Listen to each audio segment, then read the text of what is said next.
Every single second of every day, there's an invisible war being fought for our digital lives. While we're all just working or streaming shows or browsing online, security experts are in a constant, high-stakes race against hackers.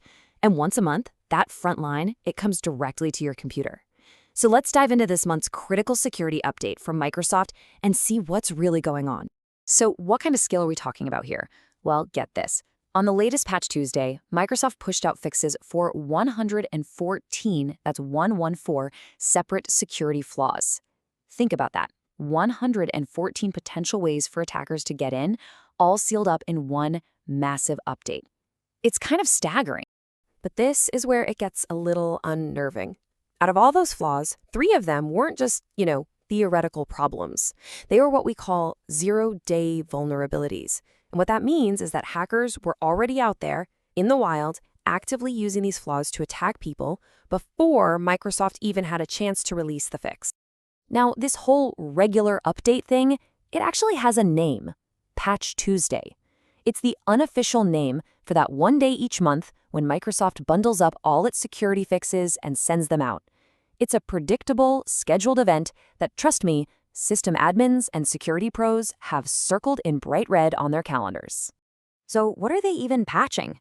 Well, they're fixing vulnerabilities. And a vulnerability is, at its core, just a weakness in the code. The best way to think about it is like this. Imagine the company that built your front door accidentally made a faulty lock. That's a vulnerability.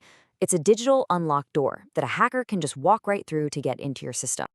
And this whole security patch cycle is a real race against time. First, someone discovers a threat. Then, the engineers scramble to develop a fix for it. On Patch Tuesday, that patch gets released to everyone. But honestly, the first 3 steps don't mean a thing without the last one.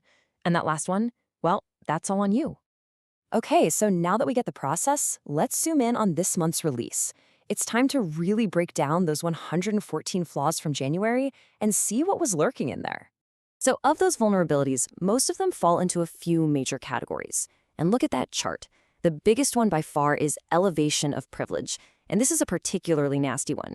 It's like a burglar not just getting into your house, but finding the master key that lets them into every single room and gives them the power to turn off the alarm system. The other big ones, remote code execution and information disclosure, are just as scary as they sound, letting attackers run their own code on your machine or just steal your private data. Now within that batch, 8. Just 8 of the flaws were rated critical. That's Microsoft's highest, most severe rating. When you see critical, you need to pay attention. A critical flaw means a hacker could potentially take complete control of your computer from anywhere in the world without you doing a single thing. We're not talking about minor bugs here. These are gaping security holes. All right, let's talk about the most urgent part of this update, the zero-day threats. This is where the race against the bad guys gets real, because in this race, they already have a head start. So a zero-day is a vulnerability that's being exploited out in the wild before the software company can even release a patch for it. The name comes from the idea that the developers have had 0 days to fix it once it's discovered. It's like burglars are already walking through your house and you don't even know the lock is broken yet.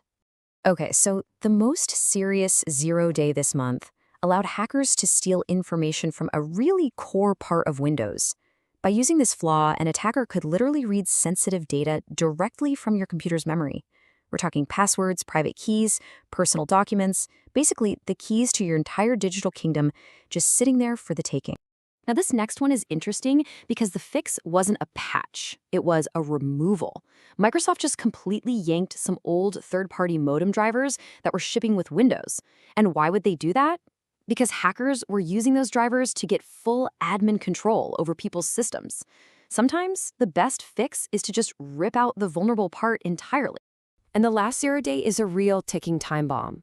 It's all about secure boot, the process that makes sure your computer only starts up with trusted software. It works using these digital security certificates. But here's the problem. The original ones, from way back in 2011, are set to expire in 2026. If you don't install this patch, your PC could eventually just fail to start up securely at all. It's easy to focus just on Microsoft here, but it's so important to understand that this isn't happening in a bubble.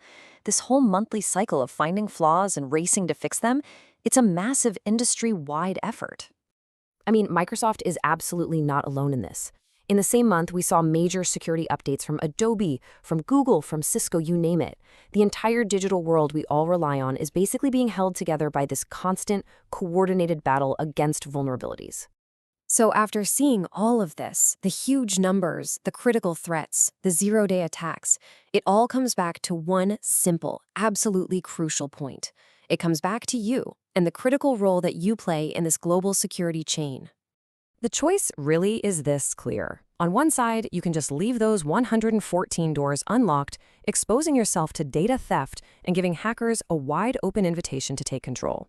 On the other side, you can take a few minutes to update your system, and you get protected data, a secure system, you get peace of mind. The patch is the tool, but you're the one who has to use it. So, I'll just leave you with this question. We've seen that securing our digital world is a massive team effort, right? From the engineers at Microsoft to security researchers all over the globe. They've found the problems, they've developed the fixes, and they've delivered them. The only question left is, have you done your part?